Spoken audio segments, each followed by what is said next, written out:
Picture this: two nations, once so close they shared intelligence and military advisors, now locked in a nasty confrontation that could set the whole Middle East on fire. One, a revolutionary Islamic republic.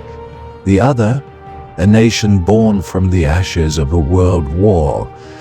Now this isn't some sudden squabble, nope. It's been brewing for 70 years, a long story of shifting alliances, secret operations, and clashing ideas. It's a journey from quiet handshakes to open conflict. So how did it all go so wrong? The relationship between Iran and Israel, it's one of the most complicated and explosive in modern history. And the surprising thing is, it didn't start with hatred. It actually began with a good dose of practicality, a time when having the same enemies made them unlikely buddies. But then came the 1979 Iranian Revolution, a political earthquake that totally redrew the map of Middle Eastern loyalties. Those former collaborators, they became bitter enemies, dug in deep. In this video, we're going to unpack the key historical moments, the big ideological shifts, and the strategic chess moves that have fueled this 70-year transformation. We'll see how we got from secret deals in the shadows to the open clashes we're seeing right now. Looking at how Cold War politics, revolutionary fire, nuclear dreams, and a relentless proxy war have shaped this epic rivalry. Back in the early days after Israel was founded in 1948, the Middle East was a pretty chaotic place. While many Arab nations flat out refused to recognize the new Jewish state, Iran, which was then ruled by the Shah, went a different way. It wasn't like they were best friends in public, but more like quiet, behind-the-scenes connections. So, what brought them together? Well, they had shared strategic interests in a region feeling the heat of the Cold War and rising Arab nationalism. Both Iran and Israel were on the west side, and both saw the upside in counterbalancing powerful figures like Egypt's Gamal Abdel Nasser, not to mention the constant shadow of the Soviet Union. This practical thinking led to real cooperation. Trade happened quietly. Even more importantly, they had military and intelligence links. Israeli advisors helped out their Iranian counterparts, and word is they shared intelligence. It was pure "the enemy of my enemy is my friend" stuff, a relationship built on what was good for both of them, not on shared beliefs. Even though many in Iran weren't happy about these ties. For decades, this quiet partnership kept going, a world away from the angry words we hear today. It was a time when common geopolitical goals trumped religious and political differences, a time when the idea of Iran and Israel as sworn enemies would have sounded crazy. That was the huge turning point in Iran-Israel relations. The Iranian Revolution didn't just kick out a Shah, it flipped the whole region on its head. Ayatollah Ruhollah Khomeini, the revolution's spiritual and political heavyweight, came to power, and he brought with him a totally different way of seeing the world, and a foreign policy that had unshakable opposition to Israel right at the heart of it. That practical pro-Western stance, gone.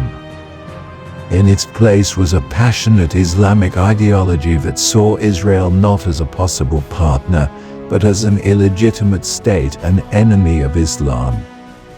Khomeini even called it the Little Satan, second only to the Great Satan, the United States.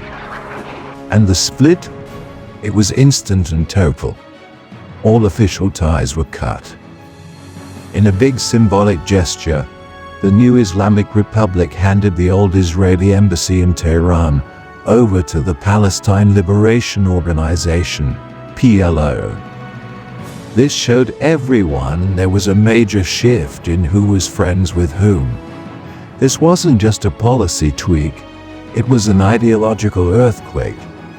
Israel, once a quiet partner, was now painted as a main enemy in Iran's revolutionary story.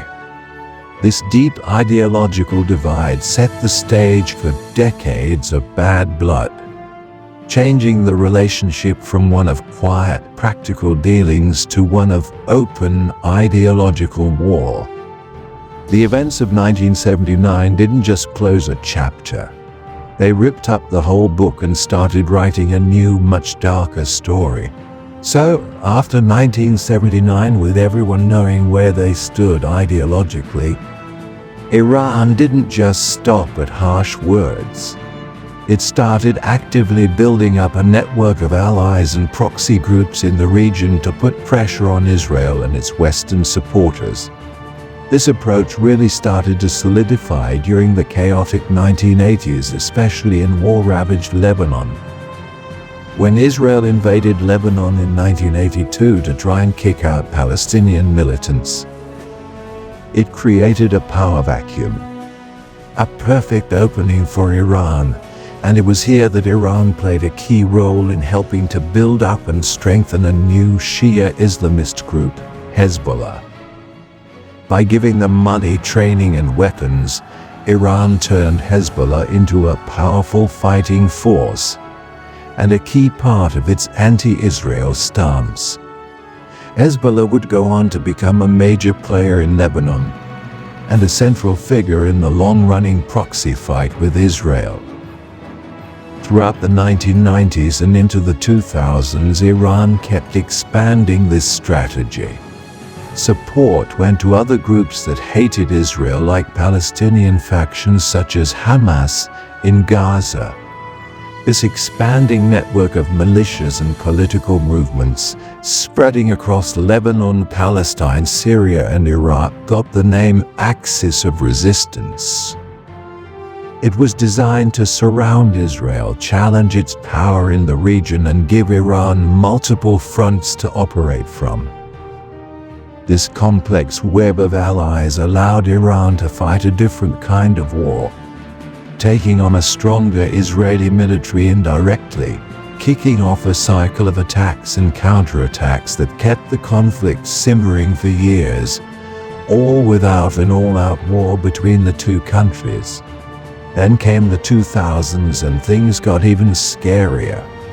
A new, deeply worrying element was thrown into the Iran-Israel conflict: Iran's growing nuclear program. For Israel, the idea of a nuclear-armed Iran led by a government that openly called for its destruction was and still is a threat to its very existence. This fear kicked off a long and murky conflict fought not on traditional battlefields but through secret ops, spy games, and tech sabotage.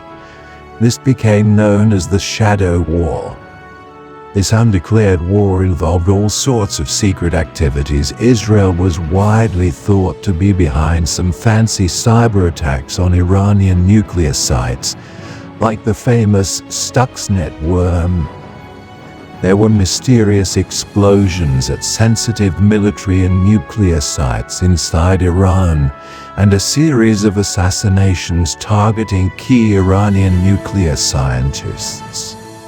These actions were all about trying to mess with and slow down Iran's nuclear ambitions, trying to buy time and weaken their ability to build a bomb without starting a full-blown war. But Iran wasn't just sitting back. It kept arming, funding, and directing its proxies in the axis of resistance, setting up attacks against Israeli and sometimes Western interests across the Middle East and even further afield. This back and forth of secret attacks and proxy retaliation defined the conflict for years. Both countries were locked in a high-stakes game of cat and mouse, hurting each other while very carefully trying to avoid a direct open war that could have terrible consequences for the whole region. The shadows gave them room to be aggressive, but the fear of things blowing up kept the conflict simmering just below boiling point, always threatening to erupt. But in the last few years, that carefully built wall of indirect fighting started to fall apart big time. The shadow war burst into the open with direct clashes. This was new and dangerous. What really set things off was the Hamas attack on Israel in October 2023. This sparked a massive Israeli military reaction, not just in Gaza, but also ramping up operations against Iran's key proxy, Hezbollah, in Lebanon, and other Iranian-backed groups like the Houthis in Yemen. This all-out Israeli effort started to seriously hit Iran's network of allies in the region, changing the game.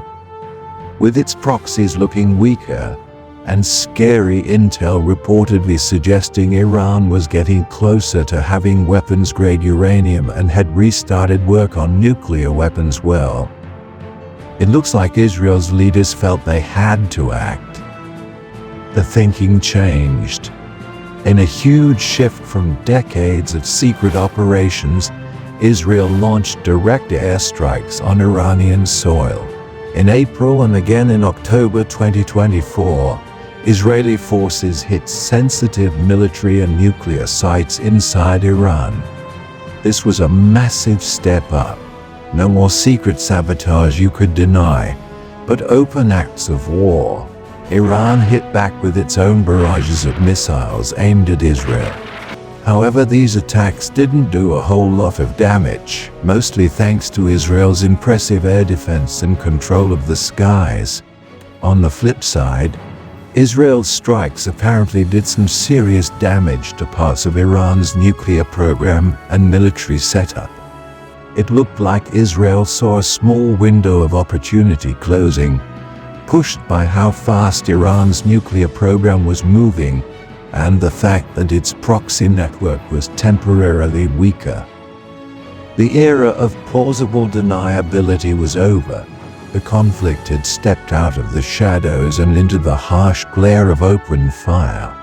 So these direct hits between Iran and Israel in 2024, they've really changed the game. All those years of indirect fighting through proxies and covert ops suddenly became open country versus country attacks. What we're seeing now is the result of long-held grudges mixed with a sharp reaction to fast, changing strategic situations, especially Iran's nuclear goals and the weakened state of its regional allies. For Iran, hitting back effectively is getting tougher. Their long-range missiles, while still a threat, have been tested against Israel's strong defenses, and maybe they're running low from recent fights and from supplying their allies. That axis of resistance, it's not gone, but it's definitely taken a beating from Israeli campaigns in Gaza and Lebanon, meaning it can't pressure Israel as much or as quickly as before. Plus, an all-out war with Israel could easily pull in the US, and that's something Iran has always tried to steer clear of because, let's face it, the US military is just on another level. What else could Iran do? Big cyber attacks trying to block the strategically vital Strait of Hormuz both are super risky. A massive cyber attack might just invite an even worse one back. And messing with the world's oil supply by closing the Strait of Hormuz? That could tank their own shaky economy and get a lot of other countries involved. Things are looking pretty dicey for Tehran. They're walking a tightrope, and one wrong move could be disastrous. So as you can see, this isn't just some local squabble, it's a complicated conflict with a long history and huge effects on the whole world. Want to understand more about how these power plays in the Middle East affect all of us.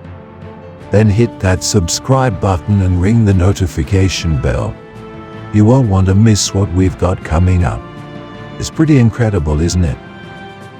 How Iran and Israel went from quiet, practical cooperation back in the Cold War days to openly trading blows now. It just shows you how much things like ideology, revolution, and pure ambition can flip international relationships on their head. That 1979 Iranian Revolution. That was the spark, no doubt about it. It turned a quiet partner into a sworn enemy. And what came next? Decades of Iran trying to build up its axis of resistance, mainly against Israel. And Israel pushing back, trying to stop Iran's influence and, crucially, its nuclear program. That long shadow war, all those secret ops, proxy fights and assassinations that's now burst out into the open, and it's arguably much scarier.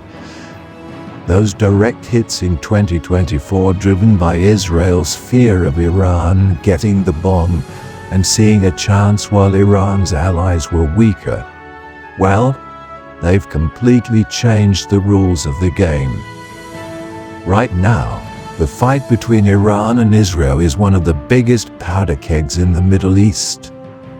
This move from secret fights to open war is incredibly risky, with massive implications for peace in the region and around the world.